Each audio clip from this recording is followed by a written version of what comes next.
भगवत भक्त निवेदन कर दूं कि अपने अपने फोन या तो बंद कर लें या साइलेंट कर लें, ताकि आपको कथा सुनने में कोई विक्षेप उत्पन्न ना हो। और जो भी भक्त इस पांडाल के अंदर विराजमान है वो अपनी चरण पादुकाओं को साइड में उतार दे, क्योंकि ये मंदिर बन चुका है और मंदिर में चप्पल पहनकर बैठना मर्यादा नहीं है। बोलो हर हर महादेव। हर महादेव। भगवान राम की कथा हर किसी को पसंद भी नहीं आती, सच्ची बता। कारण शिव जी की कथा पसंद आ जाएगी, भगवान कृष्ण की कथा पसंद आ जाएगी, लेकिन राम जी की नहीं आएगी। कारण क्योंकि राम जी जो है वो मर्यादा पुरुषोत्तम है, मर्यादा में रहकर कार्य करते हैं।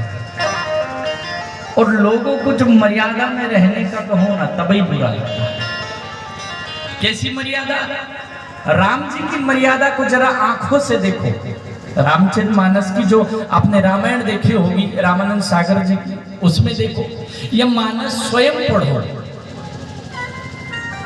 जब शूर्पणखा आती है तब राम जी उसकी तरफ नहीं देखते, वो अपनी पत्नी को देखते और अपनी पत्नी को देखकर शूर्पणखा का जवाब देते। अब बताइए ये बात किसी को पसंद आएगी क्या? राम जी कह रहे अपनी घरवाली के अलावा दूसरे घरवाली को देखो ही मत, अब पसंद आएगी क्या? पिता ने कहा नहीं है, कोई आदेश नहीं दिया, सगी माँ ने तो दिया ही नहीं है, सौतेली माँ ने वरदान मांगा था कि 14 वर्ष का वनवास राम जी को मिले और मेरे बेटे भरत को राजगद्दी मिले। पिता में क्षमता नहीं है कि राम जी को कह दे तू चला जा वनवास, लेकिन भगवान राम ऐसे पुत्र हैं। आपने देखा होगा पुत्र 3 होते हैं, 3 प्रकार के। एक होता है पुत्र जिसको सुपुत्र बोलते हैं, सुपुत्र। एक होता है बेटा और एक होता है लड़का। कई लोग समझते तीनों एक ही होते हैं, होते नहीं है, तीनों अलग अलग है। सुपुत्र वो कि पिता कुछ न कहे और बेटा समझ जाए, वो सुपुत्र समझ जाए पिता चाहते क्या है। राम जी से दशरथ जी ने कहा ही नहीं कि तू वनवास हो जा, राम जी समझ गए कि मेरे पिता चाहते क्या है, वो किस दुविधा में है। तो जो पिता के कहने से पहले वो काम कर दे सो सुपुत्र, और जो पिता के कहने पर करे उसे बेटा कहते। पिता ने संपत्ति का बंटवारा किया और पिता ने जो दे दिया कि भैया ये खेत तेरे को दिया मैंने, ये घर तुझे दिया, अब वो जमीन कम है ज्यादा है इस बात पे विचार नहीं करे, उसको सुपुत्र कहते। पिता ने जो दे दिया वो आशीर्वाद। भले छोटे भाई को या बड़े भाई को ज्यादा मिल गए इस बात पे कोई विचार नहीं करना, क्यों? क्योंकि पिता ने दिया है, उसे कहते हैं सुपुत्र। और उसमें भी वो कहते ये भी दे दो, बस आपकी सेवा मुझे मिल जाए, आपके चरण मुझे दबाने को मिल जाए, सो सुपुत्र। और बेटा, बेटा वो कि दूसरे भाई को इतना दिया तो मुझे भी इतना दो, इसको कहते हैं बेटा।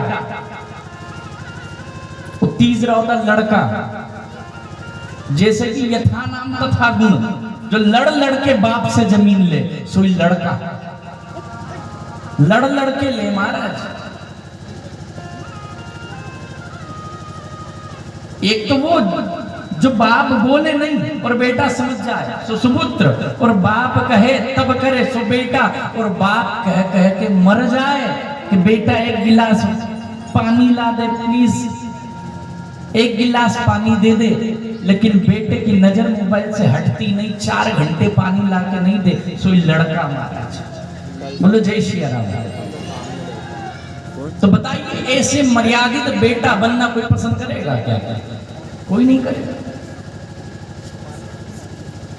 3 भाई और हैं, राजगद्दी एक क्षण में त्याग दी, बोले चाहिए ही नहीं मुझे, तो मैं वन में जाऊंगा, साधुओं का दर्शन करूंगा, सबको हृदय से लगाऊंगा।